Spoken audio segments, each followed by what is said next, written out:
How Canva obliterated Adobe's design industry dominance.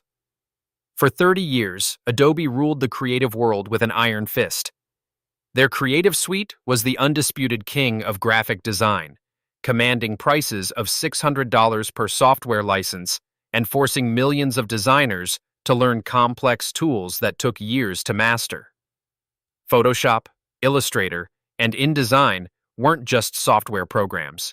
They were the gatekeepers of professional design, separating the trained from the untrained, the professionals from the amateurs.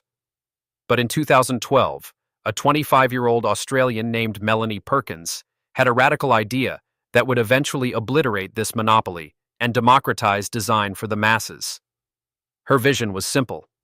What if anyone could create professional-looking graphics without spending years learning complicated software or paying hundreds of dollars for the privilege? That simple question would birth Canva, a company that would grow from a rejected startup pitch to a $40 billion design empire that made traditional graphic designers question their entire career path. The story begins in a university classroom in Perth, Australia, where Melanie Perkins was teaching fellow students how to use design programs like Photoshop and InDesign. She watched in frustration as bright, capable students struggled with interfaces that seemed designed to confuse rather than create. It would take them an entire semester just to learn the basics of these programs, and even then, they could barely produce simple layouts. Perkins realized that the problem wasn't the students, it was the software itself. The design industry had accepted this complexity as a necessary barrier to entry, but Perkins saw it differently. She envisioned a future where design tools would be as simple as using Microsoft Word, where anyone could drag and drop their way to professional-looking graphics. Her boyfriend and future co-founder, Cliff Obrecht, was initially skeptical, but when Perkins showed him how difficult it was to create a simple yearbook layout using traditional design software, he became convinced that there was a massive market opportunity hiding in plain sight. Their first attempt at disrupting the design world wasn't Canva. It was a yearbook design platform called Fusion Books, launched in 2008. This seemingly small venture would become their testing ground for the revolutionary interface concepts that would later power Canva. Fusion Books allowed students to create yearbooks using simple drag-and-drop tools instead of wrestling with complex desktop publishing software. The platform was an immediate success, capturing market share from established yearbook companies and proving that there was enormous demand for simplified design tools. Over 3 years, Fusion Books grew to serve schools across Australia, France, and New Zealand, generating millions in revenue and validating Perkins's core thesis that design could be democratized. But more importantly, it gave the founding team crucial insights into user behavior that would inform every decision they made with Canva. They learned that users didn't want fewer features. They wanted the same powerful capabilities presented in an intuitive way that didn't require extensive training.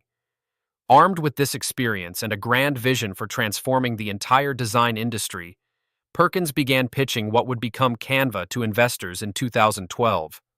The reception was brutal. Over 100 venture capitalists rejected her pitch, with many telling her that Adobe's dominance was unshakable and that professional designers would never abandon their sophisticated tools for a simplified alternative. The rejections were particularly harsh because Perkins was proposing to attack Adobe at the height of their power. The company had just transitioned to their Creative Cloud subscription model and was generating over $4 billion in annual revenue. Investors couldn't see how a drag-and-drop tool could compete with software that had taken decades to develop and commanded fierce loyalty from creative professionals worldwide. But Perkins wasn't targeting professional designers. She was going after the 99% of people who needed design capabilities but couldn't justify spending $600 on Photoshop or months learning how to use it effectively. The breakthrough came when Perkins met Bill Tai, a prominent Silicon Valley investor, at a conference in Perth. Tai was impressed by her vision and introduced her to Lars Rasmussen, co-founder of Google Maps, who became Canva's third co-founder and provided the technical expertise needed to build their revolutionary platform.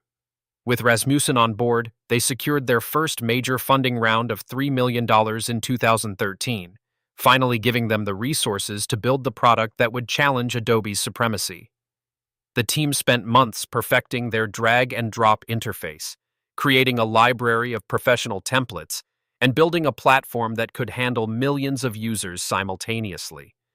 When Canva launched publicly in August 2013, it looked nothing like traditional design software. Instead of complex menus and tool palettes, users were greeted with beautiful templates they could customize with simple clicks and drags. The difference was immediately obvious. Someone could create a professional-looking social media post in minutes rather than hours. The timing of Canva's launch was perfect, coinciding with the explosion of social media marketing and the rise of small businesses that needed constant visual content but couldn't afford professional designers or expensive software. Facebook had just introduced business pages that demanded eye-catching graphics. Instagram was becoming a marketing powerhouse, and Pinterest was driving traffic through beautiful visual content. Suddenly, millions of entrepreneurs, marketers, and small business owners needed design capabilities that Adobe's complex software couldn't efficiently provide. Canva's free tier gave these users access to thousands of templates, basic design tools, and the ability to create unlimited designs, all without spending a single dollar or watching a single tutorial. Within 8 months of launch, Canva had attracted over 150,000 users, proving that there was massive pent-up demand for accessible design tools. But Canva's real genius wasn't just in simplifying design. It was in understanding that the future of design was collaborative and cloud-based, while Adobe was still tied to desktop software that required local file management. Canva allowed teams to collaborate on designs in real time, share brand assets across organizations, and access their work from any device with an internet connection. This was revolutionary for businesses that needed multiple people to contribute to marketing materials or maintain brand consistency across different departments. While Adobe users were still emailing large files back and forth and dealing with version control nightmares, Canva users could simply share a link and collaborate instantly. The platform also introduced features that professional designers took for granted, like automatic background removal, font pairing suggestions, and color palette recommendations, making them accessible to complete beginners who previously would have needed to hire a designer or spend weeks learning Photoshop. The numbers tell the story of Canva's meteoric rise and Adobe's sudden vulnerability. By 2015, just 2 years after launch, Canva had reached 2 million users and was valued at $165 million.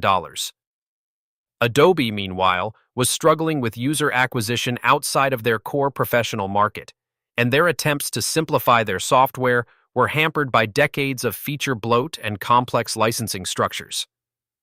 Canva's user base exploded to 10 million by 2017, 30 million by 2019, and over 100 million by 2022, making it one of the fastest-growing software companies in history. More telling was the usage data.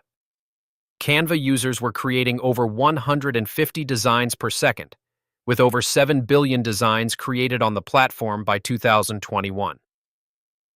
These weren't just amateur projects. Major brands like Lonely Planet, Zoom, and Kellogg's were using Canva for professional marketing materials, proving that the platform had transcended its origins as a simple design tool for non-designers. The impact on Adobe became impossible to ignore as Canva's valuation skyrocketed from $400 million in 2015 to $40 billion in 2022, making it one of the world's most valuable private companies and worth more than many Fortune 500 corporations. This valuation wasn't just hype. It reflected Canva's massive revenue growth, with the company generating over $1 billion in annual recurring revenue by 2022 and maintaining growth rates that Adobe hadn't seen in decades. Meanwhile, Adobe's stock performance became increasingly volatile as investors worried about competition from simplified design tools, and their attempts to respond with products like Adobe Express felt like desperate catch-up moves rather than innovative leadership. The creative industry began to split into two camps: traditional designers who remained loyal to Adobe's sophisticated tools, and a much larger group of business users, marketers, and casual creators who found everything they needed in Canva's accessible interface.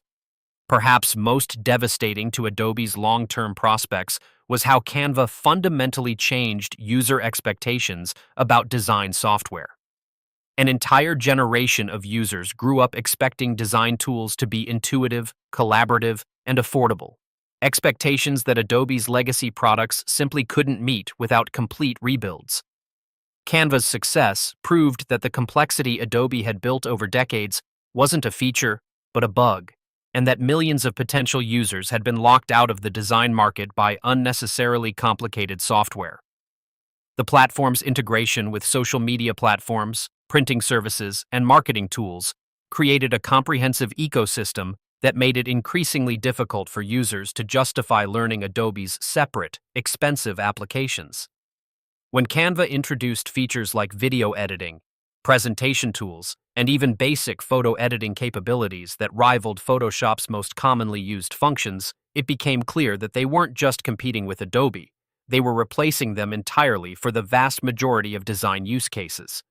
Today, Canva processes over 120 billion design elements annually, serves users in 190 countries, and has fundamentally democratized design in a way that makes Adobe's traditional gatekeeper model look as obsolete as film photography in the age of smartphones.